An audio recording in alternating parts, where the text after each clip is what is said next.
जी, तो ये जो सिलेबस है आपका यूपीजीआईसी, फॉर्म फिलिंग तो हो चुका है आप लोगों का, फॉर्म फिल मतलब आपका फिनिश हो गया है।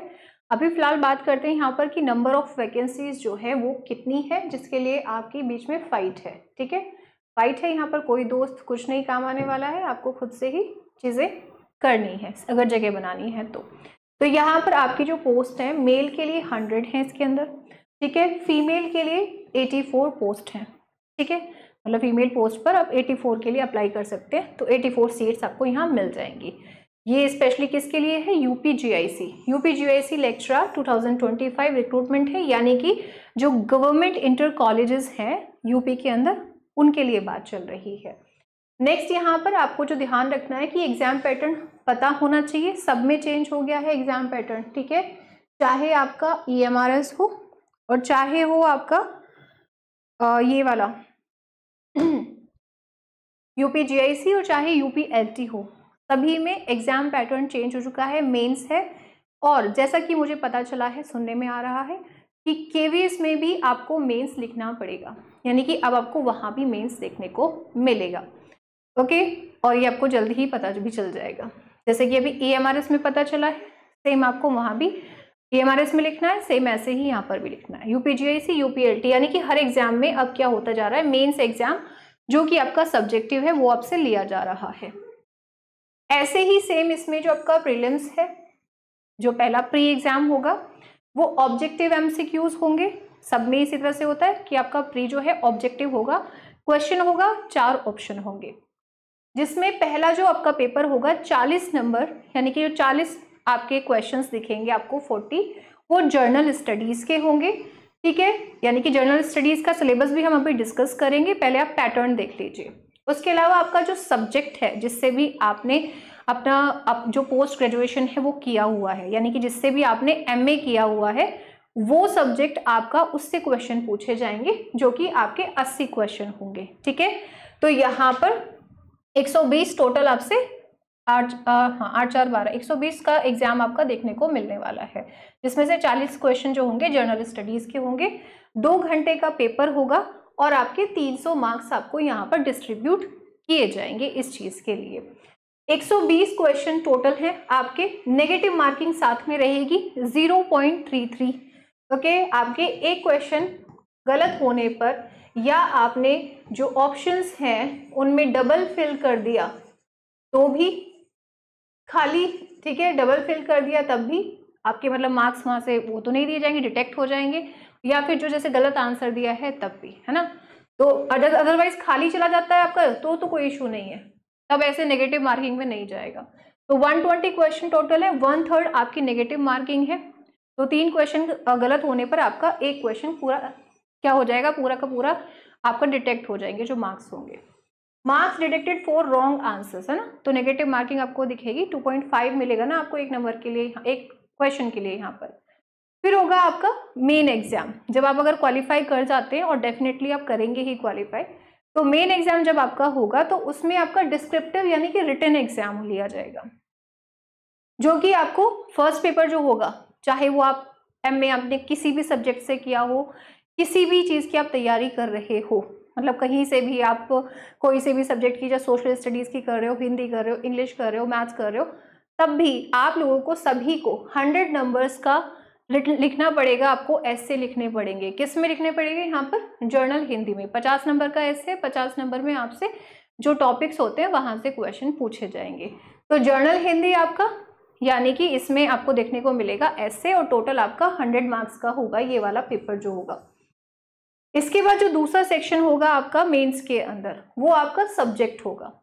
ठीक है, तो जो आपका सब्जेक्ट है वहां से फिर आपसे क्वेश्चंस पूछे जाएंगे, यानी कि टोटल आपको कितना मिलेगा ये, इसके अंदर भी आपको जो क्वेश्चंस हैं, ठीक है, वो 20 क्वेश्चंस पूछे जाएंगे इन टोटल, मतलब कि जिसमें कि आपके लॉन्ग आंसर टाइप भी क्वेश्चन होंगे और शॉर्ट आंसर टाइप भी क्वेश्चन होंगे, जैसे कि यहाँ पर लिखा हुआ भी है, मैं एक बार दिखा देती हूँ आप लोगों को, जिससे आपको और क्लियर हो जाए कि भाई किस तरह से आपको ये एग्जाम जो है वो करना है। ठीक है, जैसे कि ये लिखा हुआ है इन्होंने, ये तो आपका प्री के लिए है, लेकिन जब आपका मेंस एग्जाम होगा तो उसके अंदर आपको मुख्य लिखित परीक्षा हेतु परीक्षा योजना, और बड़ा कर देती हूँ मैं इसको, एवं पाठ्यक्रम। तो प्रथम प्रश्न पत्र आपका सामान्य हिंदी एवं निबंध, आपसे सामान्य हिंदी और निबंध पूछा जाएगा। 2 घंटे इस पेपर के लिए मिलेंगे आपको। टोटल 100 नंबर, 100 अंक का ये पेपर होगा। द्वितीय प्रश्न पत्र इसी के अंदर जो मेंस है उसमें आपका विषय यहाँ पर वैकल्पिक यानी कि परंपरागत, आप स्पेशली जिससे आपने एमए किया हुआ है। समय इसमें भी 3 घंटा मिलेगा और इसके लिए आपको 300 मार्क मिलेंगे, यानी कि 400 नंबर का टोटल आपका मेंस का एग्जाम होगा। जो आपका सिलेबस है यहाँ पर सामान्य हिंदी का, जो आपसे मेंस में पूछा जाएगा, उसमें एक तो पार्ट होगा क्या आपका अपठित गद्यांश, ठीक है, ये सारी चीजें पूछी जाएंगी। रेखांकित अंशों की व्याख्या कुछ भी दे देंगे वो, और वो आपको वो चीज लाइन कर देंगे, उसका मतलब आपको बताना होगा, क्लैरिफाई करना होगा। अनेकार्थी शब्द, विलोम शब्द, पर्यायवाची शब्द, तत्सम, तद्भव, क्षेत्रीय, विदेशज, संधि, समास, क्रियाएं, हिंदी वर्णमाला, विराम चिन्ह, ये सब आपसे पूछा जाएगा। इसके अलावा ये 50 नंबर के लिए है। फिर जो दूसरा 50 नंबर होगा उसके लिए आपको एक एस्से लिखना पड़ेगा। यहाँ पर इसके अंतर्गत एक खंड होगा, इस खंड में एक निबंध लिखना होगा। इस निबंध की अधिकतम विस्तार सीमा 1000 शब्द होगी, ठीक है, 1000 शब्द आपको लिखने होंगे। ये टॉपिक से क्वेश्चन आ सकता है, साहित्य से, संस्कृति से आ सकता है, राष्ट्रीय विकास योजनाएं क्रियान्वयन से आ सकता है, राष्ट्रीय अंतर्राष्ट्रीय समसामयिक सामाजिक समस्याएं निदान, विज्ञान तथा पर्यावरण, प्राकृतिक आपदाएं व उनके निवारण, कृषि, उद्योग व व्यापार। ये आपका 100 नंबर होगा। इसके बाद जो आपका मेंस का दूसरा एग्जाम होगा, अरे यहां से नीचे, तो जो दूसरा आपका द्वितीय प्रश्न पत्र है, एक सेकेंड, ये बार बार ऐसे चला जाता है। तो इसमें आपका जो विषय है ये वाला, तो इसमें क्या होगा, आपका प्रश्न पत्रों की कुल संख्या 20 होगी। तो 20 क्वेश्चन आपसे पूछे जाएंगे। सभी प्रश्न अनिवार्य हैं, आपको करने होंगे। सभी प्रश्न खंडों में विभाजित होंगे। जो खंड ए होगा, सेक्शन ए होगा आपका, के अंतर्गत प्रश्न पत्र में 5 प्रश्न होंगे। पहले खंड ए में, सेक्शन ए में 5 क्वेश्चन देखने को मिलेंगे, जो कि आपको 250 वर्ड्स का लिखना होगा, ठीक है, जिसके लिए आपको 25 अंक मिलेगा एक क्वेश्चन के लिए। फिर आपका यहाँ पर खंड ब है, जिसमें आपको 5 प्रश्न फिर से होंगे, 5 क्वेश्चन फिर से होंगे, एंड आपको यहाँ पर 150 वर्ड्स में उसको आंसर करना होगा, ठीक है। इसमें 15 नंबर मिलेंगे एक क्वेश्चन के लिए। फिर इसमें सेक्शन सी भी आएगा, तो इसके अंतर्गत 10 प्रश्न आपके अति लघु उत्तरीय यानी कि बहुत ही शॉर्ट जो टाइप क्वेश्चन होते हैं, जिनके स्पेशली 50 वर्ड्स में आपको लिखना होगा, यानी कि 250 में लॉन्ग आंसर टाइप, 150 में स्पेशली आपके मतलब शॉर्ट हो गए, और वेरी शॉर्ट आपके 50। तो ये आपका एग्जाम पैटर्न रहेगा जो आपको तैयार करना है। अब चलते हैं यहाँ पर वापस से, ठीक है। तो ये आपका मेंस एग्जाम है, तो इसके लिए आपको जर्नल हिंदी और एस्से राइटिंग करनी होगी। ऑप्शनल यहाँ पर यानी कि आपका जो सब्जेक्ट है वो आपको यहाँ पर 300 नंबर का देखने को मिलेगा। 20 क्वेश्चन उसके अंदर देखने को मिलेंगे आप लोगों के लिए, और स्पेशली इस एग्जाम को भी क्या कहते हैं, आपका जो उसी बेस पर आपका सिलेक्शन होगा। फिर हम बात करते हैं कि हमारा सिलेबस क्या रहने वाला है प्री के लिए। मेंस तो हम बाद में देखेंगे, लेकिन मेंस भी माइंड में रखना तो है ही। वॉइस सही चल रही है ना, कोई इशू तो नहीं है? हाँ जी। तो आपका ये जो सिलेबस है यूपीएलटी के लिए, बिल्कुल यूपीएलटी यूपीजीआईसी बिल्कुल सेम है, कोई भी चेंजेस आपको नहीं दिखेंगे इसके अंदर। तो यूपीजीआईसी लेक्चरर जर्नल स्टडीज सिलेबस की बात करते हैं प्रीलिम्स के लिए। You will face 40 questions in journal studies. जैसे कि एलटी में आपको 30 क्वेश्चन है, 30 नंबर की तैयारी करनी है, लेकिन बस इसमें 10 नंबर और बढ़ा दीजिए जो जीआईसी है, तो यहाँ पर आपको 40 नंबर के लिए टोटल रेडी करना है। इसमें आपसे क्या क्या पूछा जा सकता है, इन 40 नंबर के अंदर आपसे जर्नल साइंस पूछा जाएगा, ठीक है। जर्नल साइंस से स्पेशली जो कि बेसिक साइंस होती है, तो बेसिक ऑफ फिजिक्स, साइंस में क्या आ गया, फिजिक्स के बेसिक, केमिस्ट्री के basic, biology high school level तक की आपको वहां से पूछा जा सकता है, यानी कि एनसीईआरटी पर अच्छा फोकस होना चाहिए। History of India, history of India में specially ancient, medieval, modern history, Indian national movement पर स्पेशल फोकस है, सेम एलटी की तरह। Indian polity, economy and culture, तो पॉलिटी, इकोनॉमिक्स और कल्चरल स्टडी के बारे में वो आपसे जानकारी चाहते हैं, जैसे कि constitution, governance, economy, cultural heritage. उनको आपसे जानना है कि एग्रीकल्चर के बारे में हमारे देश की कृषि के बारे में जानना है और स्पेशली यूपी से रिलेटेड जो इंफॉर्मेशन है वो आपको अच्छे से पता होनी चाहिए। कॉमर्स एंड ट्रेड, व्यापार वगैरह के बारे में, तो Indian agriculture, trade practices, commerce, supply chain, इनके बारे में नॉलेज। आपको नहीं भी पता ये क्या होता है तो आपके टीचर्स इसीलिए तो हैं आपको सारी चीज बताने के लिए, कराने के लिए। फिर है ज्योग्राफी, आपसे वर्ल्ड और इंडियन ज्योग्राफी दोनों से क्वेश्चन आ सकता है, पूछा जाएगा। Indian geography, physical features, climatic patterns, और ज्योग्राफी आपकी बेसिक वर्ल्ड से जो है वो बेसिक पूछी जाएगी। फिर आता है आपके नेचुरल रिसोर्सेज ऑफ इंडिया, ये ज्योग्राफी का ही पार्ट है। मिनरल्स, फॉरेस्ट, वाटर रिसोर्सेज, ये आपसे पूछे जाएंगे। इकोलॉजी एंड इन्वायरमेंट, तो आपसे पर्यावरण से क्वेश्चन पूछा जाएगा। ऐसा हो ही नहीं सकता कि पारिस्थितिकी और पर्यावरण यहाँ से क्वेश्चन ना पूछा जाए। तो environmental issues, ecology, biodiversity, pollution, ये से यहाँ से क्वेश्चन पूछा जाएगा। ये आपके सब जीएस के जो टीचर है वो कवर कराएंगे आपको complete. Current national and international events, यानी कि आपको करंट अफेयर्स जो हैं 1 ईयर तक के आपके रेडी होने चाहिए। Recent event, development in India and world, है ना, रीसेंट इवेंट्स चाहिए उनको, कहाँ के, इंडिया के और वर्ल्ड के। तो आप करंट अफेयर अपना मंथ टू मंथ रिवाइज करके रखिए। लॉजिकल रीजनिंग, जर्नल इंटेलिजेंस, जहां पर आपसे कहाँ पे जीआईसी में पूछी गई है, वहां पर नहीं पूछा गया है, लेकिन मैं इसको करवा दूंगी, मतलब कि उसमें मेंशन नहीं है, इसमें यहाँ पर आपसे पूछा गया है, तो फिर आपको मैथ्स के साथ साथ रीजनिंग भी अवेलेबल करवा दी जाएगी। तो reasoning, general intelligence and specially elementary mathematics आपसे पूछा जाएगा, बेसिक पूछा जाएगा। यहाँ पर 8th ग्रेड लेवल का स्पेशली यहाँ बोल रहे हैं, लेकिन आपको 10th लेवल तक का करना है, हाई स्कूल लेवल तक का करना ही होगा। Specific knowledge of Uttar Pradesh, UP का अच्छा खासा ज्ञान आपको इन 40 नंबर के लिए ये सब आपको करना है। कितना? 40 मार्क्स के लिए। अब बात करते हैं, क्योंकि इंग्लिश के लिए आप यहाँ पर हैं, तो हम डिस्कस कर लेते हैं कि इंग्लिश में आप क्या पढ़ने वाले हैं, क्या क्या चीज़ें आपकी कवर होनी चाहिए। जो आपका मेंस एग्जाम है जो कि 80 मार्क्स के लिए होगा, उस 80 मार्क्स के लिए क्या आपको प्रिपेयर करना है। तो you have to prepare these subjects, these topics, like authors कौन कौन से आपको रेडी करने होंगे। तो you need to prepare Geoffrey Chaucer, Shakespeare, William Shakespeare, John Milton, Dryden, John Dryden, और आपके Alexander Pope, William Wordsworth, T B. Shelley, John Keats, Alfred Tennyson, Matthew Arnold, Charles Dickens, Thomas Hardy, W.B. Yeats, T.S. Eliot, G.B. Shaw, George Orwell. इसके साथ साथ आपको कुछ Indian writers भी cover करने हैं, जैसे कि राजा राव, मुल्कराज आनंद, इनके जो भी स्पेशल पॉइंट्स होते हैं, एग्जाम पॉइंट्स होते हैं, वो आपको अच्छे से कवर करने इनके नॉवेल्स से। निज़िम इज़ेकिल की पोइट्री, रॉबर्ट फ्रॉस्ट आपके अमेरिकन राइटर हैं, अर्नेस्ट हेमिंगवे अमेरिकन राइटर, ठीक है, हैरोल्ड पिंटर के आपके जो एब्सर्ड थिएटर के जो प्ले हैं कुछ, वो आपको रेडी करने होंगे। रविंद्रनाथ टैगोर से क्वेश्चन आपको पूछा जा सकता है, गिरीश कर्नाड से क्वेश्चन पूछा जा सकता है, V.S. नायपॉल से क्वेश्चन पूछा जा सकता है, Amitabh Ghosh, Vikram Seth, Kamala Das, Ted Hughes, Walt Whitman and Khushwant Singh. अब ये राइटर्स आपको डिटेल में पढ़ने हैं, एलटी की तरह दो दो वर्क नहीं पढ़ने।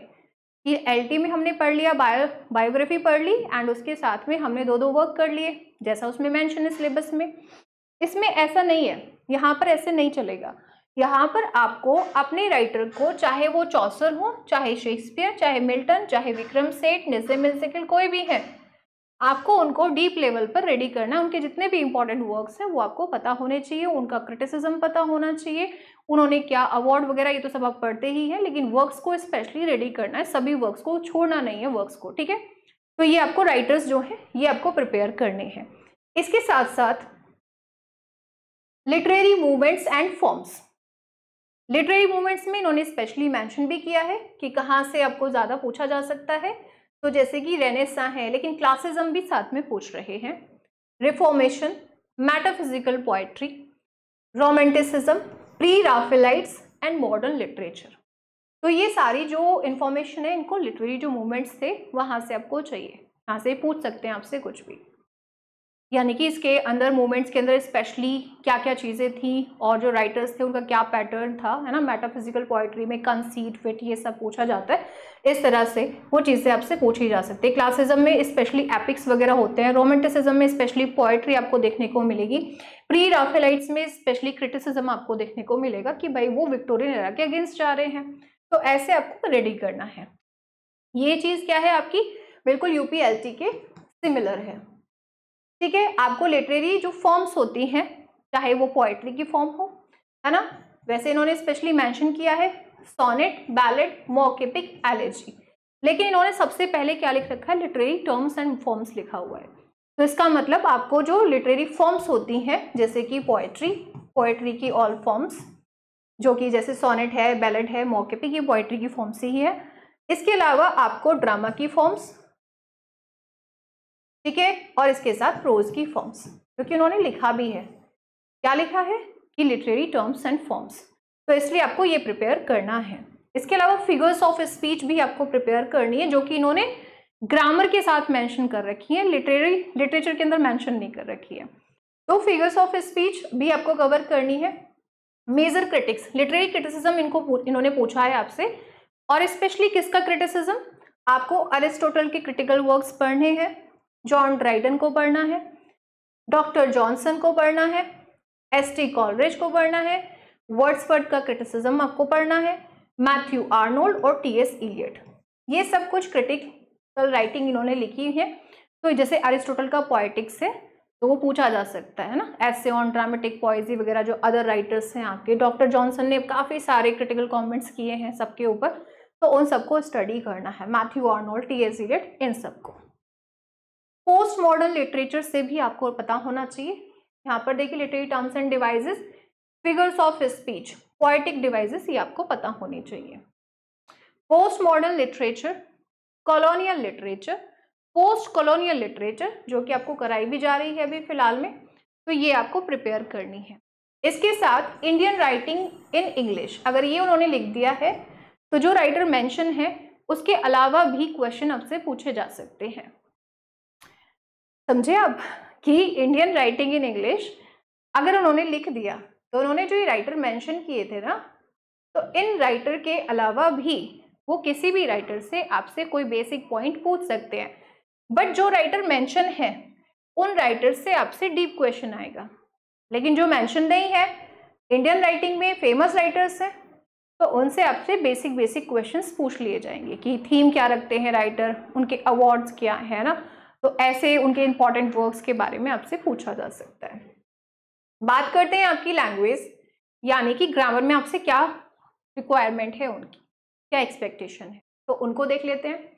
अ शॉर्ट अनसीन पैसेज पूछा जाएगा, कॉम्प्रीहेंशन, यानी कि कॉम्प्रीहेंशन पैसेजेस आपसे पूछे जा सकते हैं, और वो स्पेशली आपको हर एग्जाम में पूछे जाते हैं, चाहे यूपी, टीजीटी, पीजीटी, एलटी, या फिर आपका ये वाला एग्जाम हो, हर जगह टीटीएस भी हो, केवीएस हो, हर जगह आप पैसेजेस देखते हैं। तो आपको आराम से आना चाहिए कि ये इन्होंने कुछ एक पैसेज दे दिया एंड अब you have to find the answer, है ना, ये चीज आपको करनी होगी। करेक्शन ऑफ सेंटेंस, अब जब ये बात लिख दी कि करेक्शन ऑफ सेंटेंसेस, तो फिर भाई रह क्या गया, फिर तो आपको टेंसेस भी पता होने चाहिए, इसके साथ आप लोगों को पार्ट्स ऑफ स्पीच भी पता होने चाहिए सारे के सारे, है ना। अब पार्ट्स ऑफ स्पीच के साथ साथ आपको फिर क्या पता होना चाहिए, फिर स्पेशली आपको भाई पंक्चुएशन भी हो सकता है, उसके अंदर भी करेक्शन करना है आप लोगों को वहां पर, है ना, सब्जेक्ट वर्ब एग्रीमेंट वगैरह करेक्शन करने के लिए तो क्या करना पड़ेगा, होल ग्रामर ही रेडी करनी पड़ेगी। सिंपल है, कोई टॉपिक आप छोड़ नहीं सकते। अब फिर डायरेक्ट एंड डायरेक्ट नरेशन, ये आपसे पूछेंगे। ट्रांसफॉर्मेशन ऑफ सेंटेंस, और इंक्लूड करते हुए बाकी ट्रांसफॉर्मेशन भी करना है, एक्टिव पैसिव भी आपको कवर करना है, ठीक है। सिनोनिम्स, वोकैब की अगर हम बात करें, देखो लग रहा होगा कि 3 लाइन में है, लेकिन मैंने बताया ना इन्होंने करेक्शन ऑफ सेंटेंसेस लिख दिया, तो यानी कि आपको पूरा होल ग्रामर ही पढ़ना है। अब सिनोनिम्स आपको रेडी करने हैं, एंटोनिम्स रेडी करने हैं, ये सब आपका सर करा भी चुके हैं मेरे ख्याल से 80 क्लासेस, नहीं हाँ नहीं कितनी हुई है, 67 या कुछ ऐसी क्लासेस, मेरे ख्याल से 80 हैं शायद, इतनी है, तो इतनी सेशंस आपके सर ले भी चुके हैं जो आप देख रहे होंगे। तो सिनोनियम, एंटोनियम्स, होमोनियम्स, है ना, ये सब आपसे पूछे जाएंगे। अभी हम पन पढ़ रहे थे तब मैं यही बात कर रही थी कि होमोनियम्स अच्छे से आपको आने चाहिए। Rearranging the jumbled sentence, fill in the blanks, यानी कि जम्बल्ड सेंटेंस दे दिए जाएंगे आपको 1 2 3 ऑप्शन पर, आपको वो अरेंज करने होंगे कि पहले कौन सा आएगा। Fill in the blanks with appropriate preposition, तो आपको प्रीपोजिशन भी बहुत अच्छे से प्रीपोजिशन को कवर करना है, काफी इंपॉर्टेंट टॉपिक होता है, ठीक है। लेकिन कंजक्शन वगैरह भी आप छोड़ेंगे नहीं, क्योंकि आपको सेंटेंस को करेक्ट करना है, इसलिए आप छोड़ेंगे नहीं। फिर आपको इडियम्स एंड फ्रेजेस भी कवर करने हैं, वन वर्ड सब्सटीट्यूशन भी करना है, OWS भी करना है, तो बचाई क्या, पूरी वोकैब आपको करनी है। फिगर्स ऑफ स्पीच, जो कि मैं आपको करा ही रही हूँ अभी फिलहाल में, तो यहाँ से आपको क्वेश्चन पूछा जा सकता है। इसके अलावा प्रीफिक्स एंड सफिक्स की नॉलेज भी आपको होनी चाहिए। तो this is the complete syllabus for GIC exam, specially for English, ठीक है।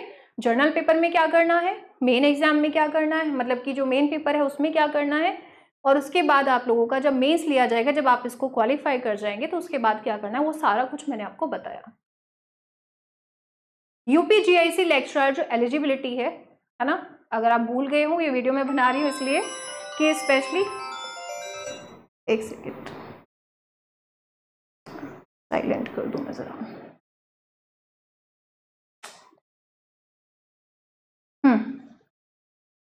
तो यहाँ पर जो मतलब कि आप आगे से भी ध्यान रखें इन चीज़ों का, तो ये मैं अभी बता देती हूँ। इसमें 21 से 40 तक आपकी एज है, तो आप इस फॉर्म को फिल कर सकते थे। और 1 जुलाई इसकी कट ऑफ डेट है 2025, लेकिन तो निकल चुका है, ये पहले का है, मतलब इस चीज़ में इसको आप छोड़ दीजिए, ये पहले जो अंदाज़ा लगा रहता है उस चीज़ का है। अब तो फिलहाल अभी भरे गए हैं फॉर्म आप लोगों के। 5 इयर्स का रिलैक्सेशन है यहाँ पर, PWD के लिए 15 का है, SC ST OBC वगैरह के लिए। एजुकेशन क्वालिफिकेशन आपकी क्या चाहिए इसके अंदर, तो आपका MA, जैसा मैंने बताया भी आपको, मास्टर डिग्री आपके मेन सब्जेक्ट के अंदर आपकी होनी चाहिए, कंसर्न सब्जेक्ट जिससे भी आप पढ़ाई कर रहे हैं। साथ में आपका BEd होना चाहिए, तो BEd भी आपका यहाँ पर कंपल्सरी है। बाकी आपको टेट सीटेट नहीं चाहिए, ठीक है। सीटेट और टेट इनकी रिक्वायरमेंट नहीं है आप लोगों को।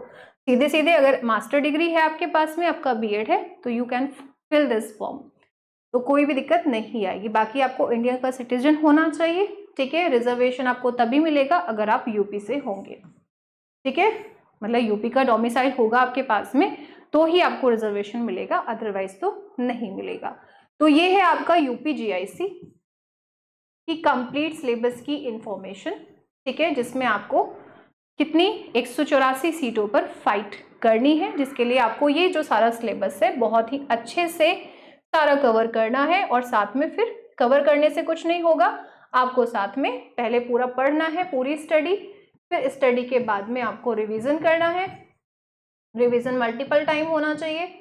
और साथ में फिर आप क्या करेंगे, यहाँ पर जो MCQs हैं, ओके, उनकी प्रैक्टिस। और MCQs में क्या ढूंढेंगे आप, ज़्यादातर जो MCQs होंगे उसमें आप ढूंढेंगे आपके जो राइटर्स हैं, इनसे अलग अलग एग्जाम में किस तरह के प्रीवियस ईयर क्वेश्चंस पूछे गए हैं, तो वो चीज़ आपको यहाँ पर कवर करनी चाहिए एग्जाम को क्रैक करने के लिए। सिलेबस आपका बहुत ही डिफाइंड है ना, काफ़ी सारे राइटर्स जो हैं वो जाने माने राइटर्स हैं, यूपी PGT में आप रेडी करते ही हो उन चीज़ों को, तो इसको भी आप मतलब कि यहाँ पर उसी वे में कवर करेंगे। एंड अभी जल्द ही मैं आपके सामने EMRS का सिलेबस है वो भी डिफाइन कर दूंगी, ठीक है। वो बहुत ही ईजी है, सबसे ईजी नहीं है, मतलब आप कह सकते हैं कि वो भी स्पेशली ऐसा है कि लिटरेरी मूवमेंट्स आपको मान लो सारे कवर करने हो, राइटर्स के बारे में बेसिक पढ़ना हो, इस तरह की चीज़ें पूछी जाएंगी। उसमें भी Indian writing in English cover करना है आप लोगों को, अमेरिकन राइटिंग कवर करनी है, और शेक्सपियर को कवर करना है, और रोमांटिसिज्म को, विक्टोरियन एज को, इन सबको, मॉडर्न एज, इन सबको कवर करना है। उसके अंदर राइटिंग स्किल्स वहाँ पूछी जाएंगी, तो मैं EMRS का सिलेबस भी आपको जल्दी ही डिफाइन कर दूंगी, तो वो भी आपके सामने वैकेंसी है। तो thank you so much for watching this, bye.